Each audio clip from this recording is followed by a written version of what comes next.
In a Christian marriage, another question. In a Christian marriage, should the wife work? That's a good question. I'll give you a rule of thumb that I always go by. It's optional.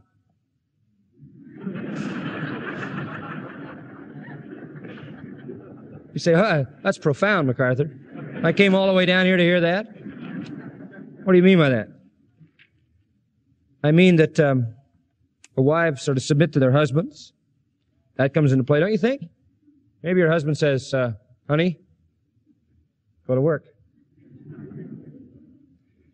Consideration. On the other hand, Titus 2, 3-5, the aged women. I know none of you in this audience would include yourself in that category, so let me change the word a little bit. The mature women. Mature women, likewise, that they be in behavior as becometh holiness, not false accusers, not lingering long beside their wine, teachers of good things, that they may teach the young women to be sober-minded. Know your priorities. That's what it means. Love your children. Love your husband. Be discreet, pure. Take care of the house. Be kind. Obey your husband, that the word of God be not blasphemed. Well, what is a wife to do? One, submit to her husband. Here it says she is to know the priorities, love the husband, love the children, take care of the house. That's priority number one. Do you have time to love your husband? I mean, do you have time to give yourself totally to your husband? To pour out your affection? To pour out your love on him? That's important. Do you have time to pour out your life into your children? To love your children? To invest your life in your children? Do you have time to keep your house? To obey your husband? Now, all of that's good. If you work, are you able to be chaste, pure, godly, so forth? All those priorities have to come into account.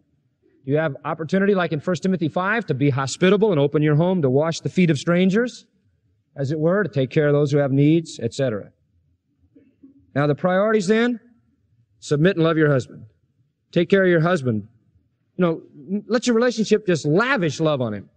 Time to invest in loving your children. Time to invest in keeping your home for the sake of the family's happiness and so that others might come in and enjoy the hospitality you provide. Now you say, well, John, you just gave your answer.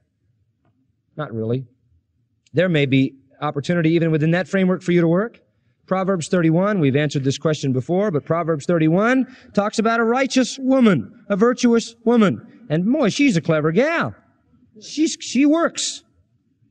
A lot of good things about this gal. Gets up before daybreak and makes breakfast. A lot of wonderful, wonderful traits.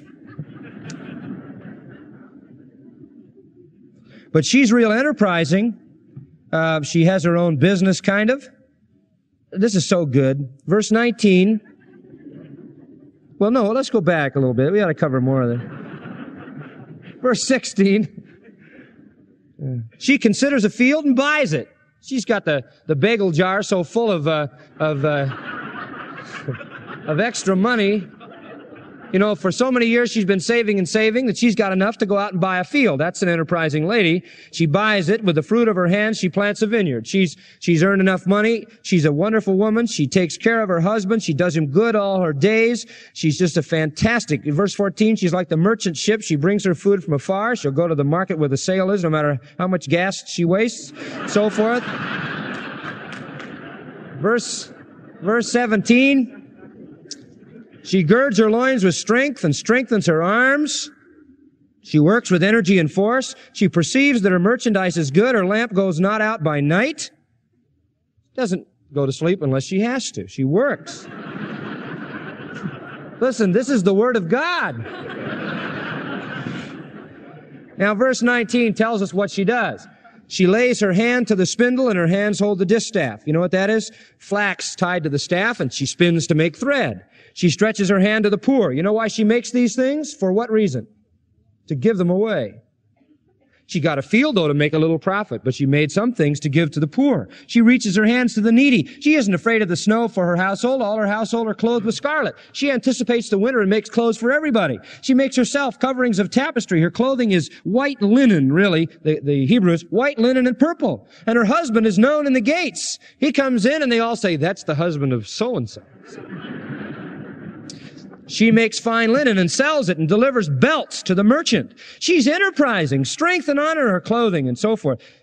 And she's got wisdom and so forth. All these beautiful virtues. Her children rise up, verse 28, and call her blessed, and her husband also, and praises her, and so forth. Here's a woman who is able to care for the family so that the people in the town talk about her, so that her husband blesses her, so that her children rise up and call her blessed. At the same time, she's enterprising. But notice, she is enterprising really for three areas. Number one, for the sake of the family, for the sake of a wise investment, to secure the family, and for the sake of those who have needs. And so I submit to you that a woman should work only when she can still lavish love on her husband and her children, keep her home, and that her work has to do with necessity, never luxury.